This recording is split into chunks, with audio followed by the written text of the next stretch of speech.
नमस्कार मित्रांनो, विकास GS वर्ल्डच्या आजच्या आपल्या पहिल्या व्हिडिओमध्ये तुमचं स्वागत आहे। आजच्या या व्हिडिओमध्ये आपण महाराष्ट्रातील भूगोलविषयी काही महत्त्वाचे प्रश्न पाहणार आहोत, जे की आपल्याला कुठल्याही स्पर्धा परीक्षेला विचारले जाऊ शकतात आणि बऱ्याच वेळेस हे प्रश्न विचारले देखील आहेत। तर चला आपण आजच्या व्हिडिओमध्ये 10 प्रश्न कव्हर करणार आहोत।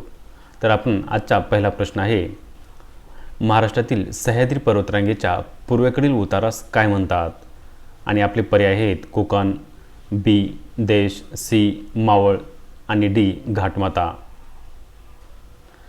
तर या प्रश्नाचे योग्य उत्तर आहे देश। सह्याद्री पर्वताच्या पूर्वेकडील उतारास देश असे संबोधले जाते, तर पश्चिमेकडील उतारास कोकण असे संबोधले जाते आणि घाटमाता हे सह्याद्रीच्या रांगास म्हटले जाते।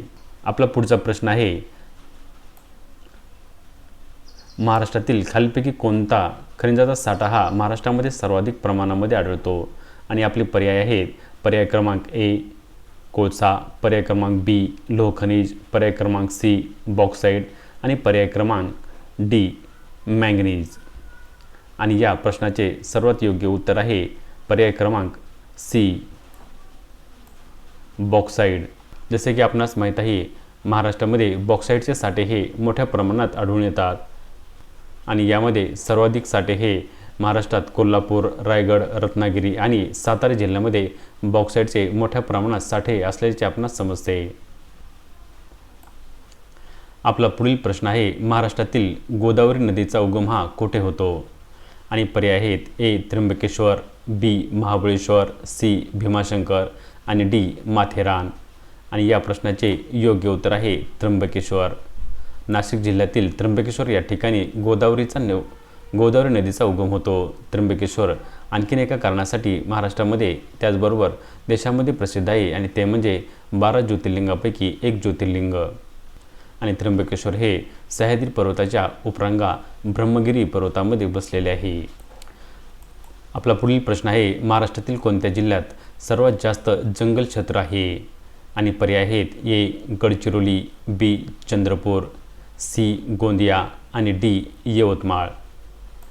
आणि या प्रश्नाचे योग्य उत्तर आहे ऑप्शन क्रमांक ए गडचिरोली। गडचिरोली जिल्ह्यात महाराष्ट्रातील सर्वाधिक जास्त जंगल क्षेत्र आहे, ज्या ठिकाणी आपणास ताडोबा अंधेरी व्याघ्र प्रकल्प देखील असल्याचे आपणास सर्वच माहीत आहे। त्यामध्ये मोठ्या प्रमाणात जैवविविधता असल्याचे आपणास आढळून येते। आपला पुढील प्रश्न आहे, महाराष्ट्रातील कोणत्या भागात लॅटेराइट माती प्रामुख्याने आढळते? आणि आपले पर्याय आहेत पर्याय ए विदर्भ, पर्याय बी कोकण, पर्याय सी मराठवाडा आणि पर्याय डी पश्चिम महाराष्ट्र। आणि या प्रश्नाचे योग्य उत्तर आहे ऑप्शन क्रमांक बी कोकण। कोकणातील उच्च पर्जन्यमान आणि उष्ण हवामानामुळे लॅटेराइट माती म्हणजे जांभ्या कलरची माती आढळते, जी बांधकामासाठी वापरली जाते। तर मराठवाड्यामध्ये रेगूर प्रकारची माती आपणास आढळते।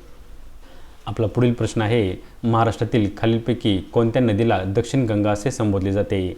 आणि पर्याय आहेत ए कृष्णा, बी गोदावरी, सी तापी आणि डी भीमा नदी। आणि या प्रश्नाचे योग्य उत्तर आहे बी गोदावरी।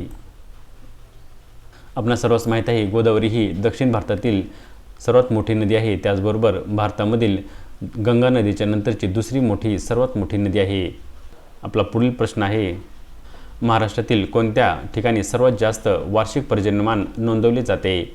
आणि आपले पर्याय आहेत ए महाबळेश्वर, बी आंबोली, सी माथेरान आणि डी लोणावळा। आणि या प्रश्नाचे योग्य उत्तर आहे ऑप्शन क्रमांक बी आंबोली घाट। आंबोली घाटामध्ये महाराष्ट्रातील सर्वाधिक जास्त पर्जन्यमान नोंदवले जाते। आंबोली घाट हा सिंधुदुर्ग जिल्ह्यामध्ये आहे आणि या ठिकाणी वार्षिक सरासरी 700 सेंटीमीटर पावसाची नोंद या ठिकाणी होते। आपला पुढचा प्रश्न आहे, महाराष्ट्रातील खालीलपैकी कोणत्या डोंगररांगा या सातपुडा पर्वतरांगेचा भाग आहेत? आणि आपले ऑप्शन आहेत ए अजंठा, बी गाविलगड, सी मेळघाट आणि डी बालाघाट। आणि या प्रश्नाचे योग्य उत्तर आहे मेळघाट। मेळघाट हा अमरावती जिल्ह्यातील एक डोंगररांगेचा भाग आहे। मेळघाट डोंगरामध्ये मेळघाट व्याघ्र प्रकल्प आहे, ज्याची स्थापना ही 1973 मध्ये करण्यात आलेली होती आणि तो महाराष्ट्रातील पहिला व्याघ्र प्रकल्प आहे। आपला पुढील प्रश्न आहे, महाराष्ट्रातील कोणत्या नदीच्या खोऱ्यास सर्वात जास्त कापूस उत्पादन होते? आणि पर्याय आहेत ए गोदावरी, बी तापी, सी वर्धा आणि डी पैनगंगा. आणि या प्रश्नाचे योग्य उत्तर आहे ऑप्शन क्रमांक बी तापी नदी. तापी नदीच्या खोऱ्यामध्ये मोठ्या प्रमाणामध्ये कापूस उत्पादन होते. यामध्ये जळगाव, अकोला आणि अमरावती या जिल्ह्यांचा अग्रेसर आहेत. आपला पुढील 10वा प्रश्न आहे महाराष्ट्रातील कोणत्या भागात शुष्क वन प्रकारचे वनस्पती आढळते?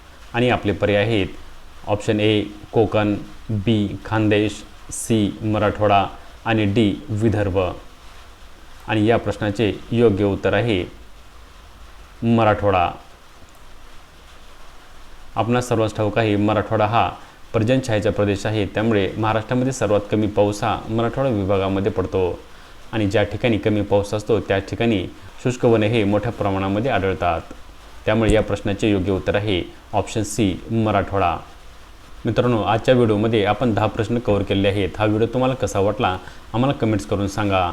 उद्या आपण भूगोलाचे आणखीन काही महत्त्वाचे प्रश्न घेऊन येणार आहोत. तोपर्यंत जय हिंद, जय महाराष्ट्र.